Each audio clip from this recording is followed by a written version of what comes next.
Good evening. Preachers need notes so they don't say more stuff than they should say. So I made sure not to come without my notes. It is good for us to be here.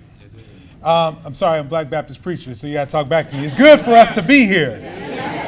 I want to thank our co-host, honorary, and those who are here with us in the flesh for being with us, for helping us to make this possible.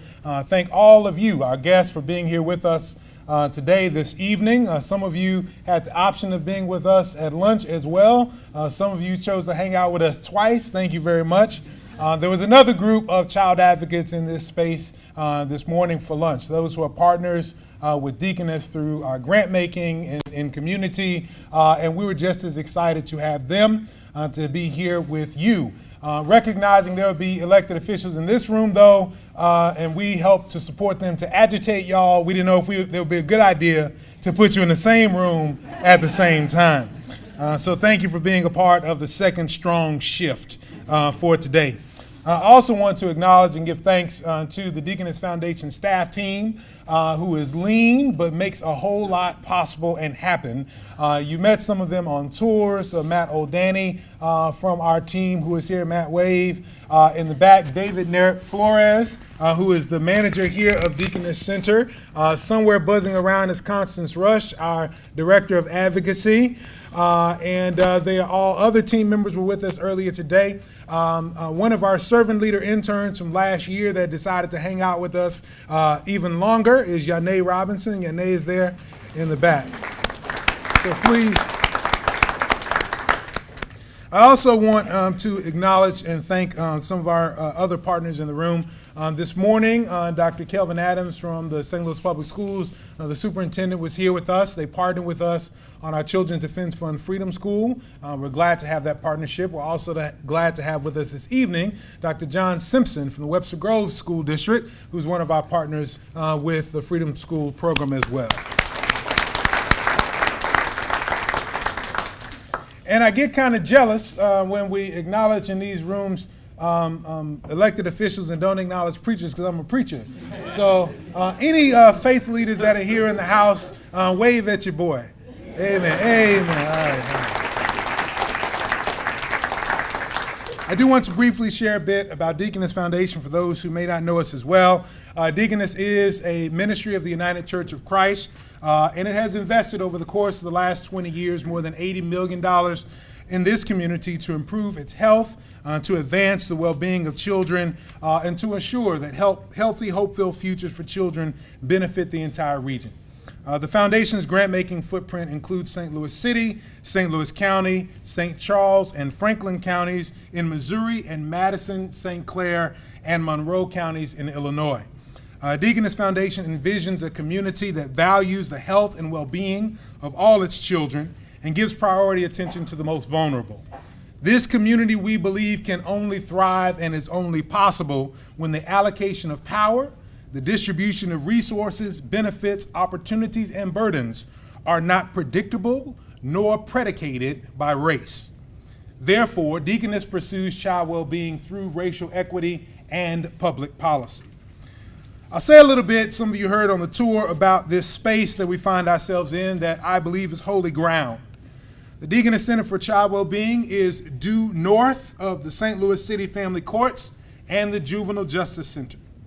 It is situated as a physical critique of the ways the region has chosen to engage in challenges related to children and youth, and the center encourages collaborative, systems-focused civic engagement for youth flourishing over isolated, program-oriented interventions or punitive approaches. It is erected on a previously vacant lot. The building project significantly enhances community development and is designed aligned with the North Central Plan, a neighborhood-driven plan for development by the little old ladies in this neighborhood and this block units, and we're planted deeply within the St. Louis Promise Zone, Grant Center Arts District, and the Vandeventer neighborhood. We're glad to be right where we are. All those things said, there is more to be said by our guests, and so I want to introduce two people to you. One who will come and provide our keynote, and the other who will provide a legislative response. First, for those who are here, and there are some students from the Urban Scholars Program at Washington University who are here, so I want to introduce you all to someone. Janelle McClure is the legislative counsel for Senator Claire McCaskill.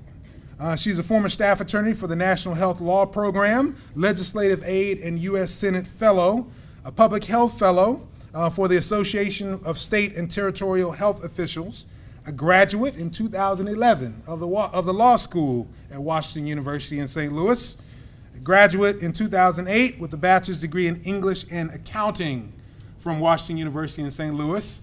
Somebody tells me she was very active with Harambe Christian Ministries while she was there.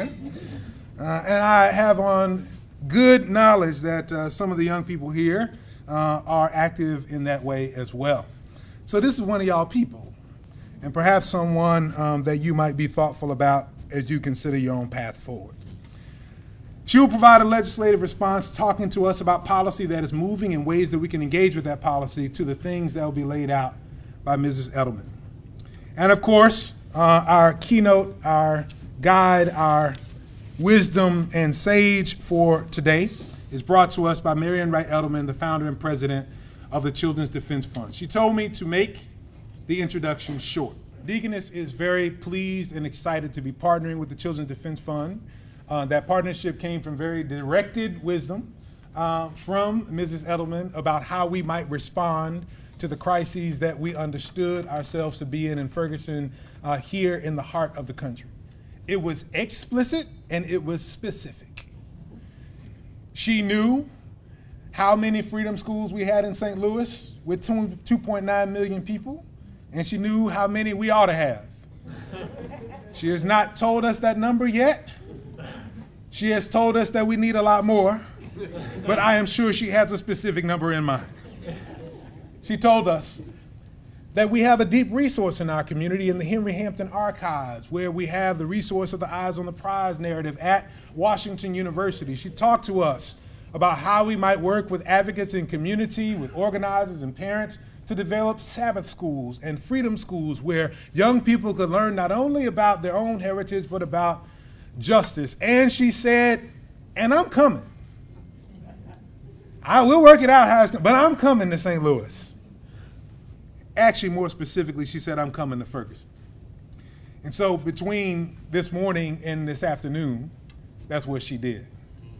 And so she admitted, because confession is good for the soul, but it's bad for the reputation. She admitted to me as she came tonight, I hope I don't get in trouble for this, but I had the driver to take me to Ferguson. And I tell you that because these matters of proximity, this kind of intention about specificity comes by getting close to issues. It has shaped her wisdom and her witness for children since she was the federal policy director for the Poor People's Campaign, which we acknowledge the 50th anniversary of this year.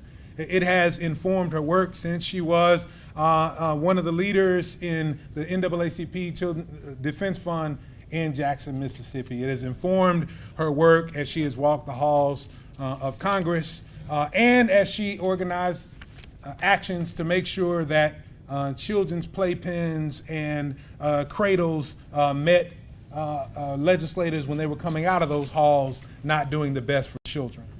And so I think we have the opportunity to hear from one who can well inform our work if we listen well. So I invite you to listen to Mrs. Marian Wright Edelman.